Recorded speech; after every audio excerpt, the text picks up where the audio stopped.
ਸਲਾਮੁਅਲੈਕਮ ਭਾਈਜਾਨ, ਕੀ ਹਾਲ ਹੈ? ਸਾਰੇ ਠੀਕ ਠਾਕ ਹੋ ਭਾਈ? ਹੁਣ ਮੀਟਿੰਗ ਖਤਮ ਹੋਈ ਹੈ ਜੀਐਮ ਨਾਲ ਵੀ, ਤੇ ਨਾਲ ਡਾਇਰੈਕਟਰ ਜਿਹੜਾ ਸੀ ਉਹ ਵੀ ਸੀ ਨਾਲ ਹੀ। ਤੇ ਪਰ ਪੈਸਿਆਂ ਨੂੰ ਭਾਈ ਉਹਨਾਂ ਨੇ ਕਿਹਾ ਕਿ ਅਸੀਂ 10-12 ਦਿਨ ਤੱਕ ਹਜੇ ਕੋਈ ਸ਼ੈ ਨਹੀਂ ਦੇ ਸਕਦੇ। ਤੁਸੀਂ ਸਵੇਰੇ ਦਫ਼ਤਰ ਖੋਲ੍ਹੋ, ਬਵੋ। ਅਸੀਂ ਭਾਈ ਉਹਨਾਂ ਨੂੰ ਸਾਫ਼ ਕਿਹਾ ਕਿ ਅਸੀਂ ਕੋਈ ਦਫ਼ਤਰ ਨਹੀਂ ਖੋਲ੍ਹਣਾ, ਕੋਈ ਨਹੀਂ ਬਹਿਣਾ ਜਿੰਨਾ ਚਿਰ ਤੁਸੀਂ ਪੈਸੇ ਨਹੀਂ ਦਿੰਦੇ।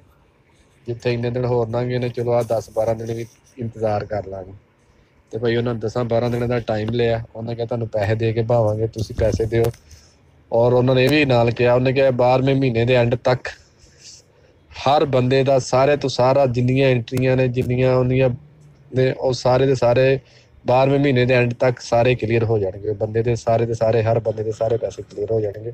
ਤੇ 10 ਕੁ ਦਿਨ ਉਹਨਾਂ ਨੇ ਹੋਰ ਟਾਈਮ ਲਿਆ ਕਿ ਸਾਡੇ ਅਕਾਊਂਟ ਜਿਹੜੇ ਨੇ ਜਿੰਨਾ ਚਿਰ ਨਹੀਂ ਖੁੱਲ੍ਹਣ ਡੇ ਅਸੀਂ ਨਹੀਂ ਪੈਸੇ ਦੇ ਸਕਦੇ। ਸਾਡੇ ਅਕਾਊਂਟ ਖੋਲ੍ਹਦੇ ਨੇ ਤੇ ਤੁਹਾਨੂੰ ਅਸੀਂ ਪੈਸੇ ਦਿੰਦੇ ਹਾਂ। ਤੇ ਸਾਡੀ ਤਰੀਕ 3 ਦਿਨ ਬਾਅਦ ਤਰੀਕ ਅਕਾਊਂਟਾਂ ਦੀ, ਮਤਲਬ ਕਿ ਸਵਾਰ ਵਾਲੇ ਦਿਨ। ਠੀਕ ਹੈ, ਅਗਰ ਸਵਾਰ ਨੂੰ ਖੋਲ੍ਹਦੇ ਨੇ ਤੇ ਜੇ ਅਗਰ ਇੱਕ ਹੋਰ ਵੀ ਤਰੀਕ ਪਏਗੀ ਤਾਂ ਉਹਨਾਂ ਨੇ 10 ਦਿਨ ਦਾ ਟਾਈਮ ਲਿਆ। ਅਗਰ ਸਵਾਰ ਨੂੰ ਖੁੱਲ੍ਹ ਜਾਣਗੇ ਤਾਂ ਇਨਸ਼ਾ ਅੱਲਾਹ ਤਾਲਾ ਮੰਗਲ ਨੂੰ ਸਾਨੂੰ ਪੈਸੇ ਦੇ ਕੇ ਭਾ ਦੇਣਗੇ ਝੰਗ ਦਫ਼ਤਰ ਦੇ ਵਿੱਚ, ਤੇ ਕੰਮ ਸ਼ੁਰੂ ਹੋ ਜਾਏਗਾ।